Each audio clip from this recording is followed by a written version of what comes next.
दोस्तों, न्यूरोफाइब्रोमा का ऑपरेशन कराना ठीक है कि नहीं है? दोस्तों, ऑपरेशन कराना अच्छी बात है।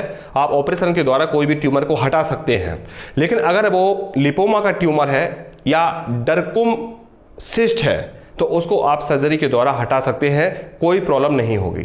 लेकिन न्यूरोफाइब्रोमा एक ऐसी प्रॉब्लम है जो कि आपके स्किन में एक ट्यूमर बनता है और आपके स्किन में उसका जो जड़ है या उसके जो रूट हैं वो बहुत दूर तक फैले हुए रहते हैं और आपकी पूरी बॉडी में ऐसा केमिकल रिलीज होता है कि आपकी बॉडी कहीं पर भी कट की जाएगी, कहीं पर भी काटी जाएगी, वहां पे वो एक्स्ट्रा ग्रोथ करेगी।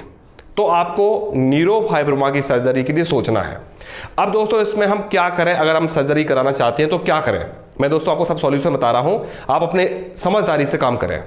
अगर आपको न्यूरोफाइब्रोमा 1 या 2 है, अगर आपके सर में कोई न्यूरोफाइब्रोमा है, आपकी गर्दन में कोई न्यूरोफाइब्रोमा है या बॉडी में किसी भी हिस्से में एक न्यूरोफाइब्रोमा है जो कि बहुत बड़ा है, तो उसकी सर्जरी कराना बहुत ज़रूरी होती है, क्योंकि बहुत बड़ा ट्यूमर है, उसको हम मेडिसिन के द्वारा ठीक नहीं कर सकते।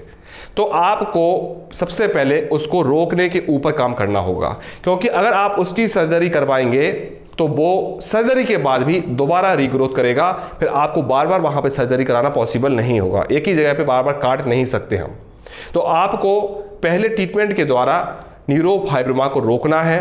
रोकने के लिए आपको कम से कम 1 साल ट्रीटमेंट करना होगा। जब आपका न्यूरोफाइब्रोमा कुछ परसेंटेज कम हो जाए, 20%, 30% कम हो जाए, उसके बाद आप सर्जरी ले सकते हैं। लेकिन दोस्तों, सर्जरी के बाद भी आपको 8 महीने इलाज करना होगा ताकि उसके बढ़ने की संभावना बिल्कुल भी ना रहे।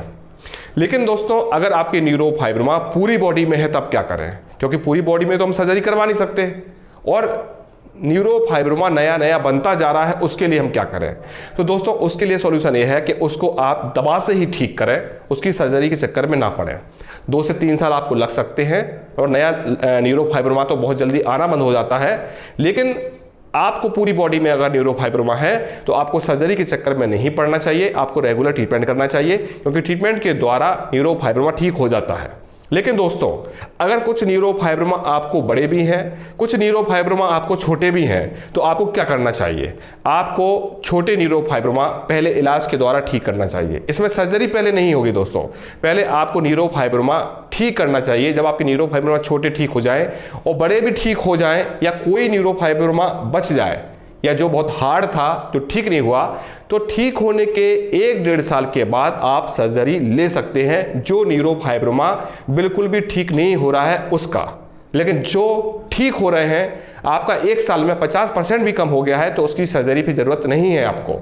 फिर आप उसकी 1 साल के बाद जो ठीक नहीं हो रहे हैं उसकी सर्जरी करवा लें और सर्जरी कराने के बाद भी रेगुलर ट्रीटमेंट करें, ताकि आपका जो न्यूरोफाइब्रोमा है, सर्जरी हुआ है, वो बढ़ेगा नहीं और जो रह गए हैं वो पूरी तरह से ठीक हो जाए। इसका इलाज बीच में कभी ना छोड़ें दोस्तों, क्योंकि अगर आपने बीच में छोड़ा तो ये दोबारा भी बढ़ने लगता है। इसको 100% आप ठीक करें, तब जाके आप अपने न्यूरोफाइब्रोमा को ठीक कर सकते हैं। लेकिन परहेज आपको लॉन्ग टाइम तक करने होंगे, क्योंकि आपकी बॉडी का जो फंक्शन है वो इतना ज़्यादा बिगड़ा हुआ है कि अगर आपकी डाइट गलत होगी तो वही फंक्शन दोबारा बनने लगेगा, क्रिएट होने लगेगा। तो आपको क्या करना है कि आपको जो भी परहेज बताए गए हैं, जो भी लाइफ स्टाइल बताई गई है, उसको आप लॉन्ग टाइम तक, या मैं बोलूँगा लाइफ टाइम तक आपको फॉलो करना चाहिए, क्योंकि आपका शरीर दूसरे लोगों से अलग है। आपको अपना खान पान, अपनी दिनचर्या दूसरों से अलग रखनी है। तो मैंने आपको बताया कि न्यूरोफाइब्रोमा में ऑपरेशन कराएं ना कराएं, कब कराएं, कैसे कराएं, इन चीज़ों को अच्छी तरह से समझें और इसी तरह सोचकर आगे बढ़ें दोस्तों। नहीं तो आप अपने न्यूरोफाइब्रोमा को ज़्यादा बढ़ा लोगे, ज़्यादा प्रॉब्लम होगी। इसलिए सोच समझ के उसकी सर्जरी के लिए सोचें आप।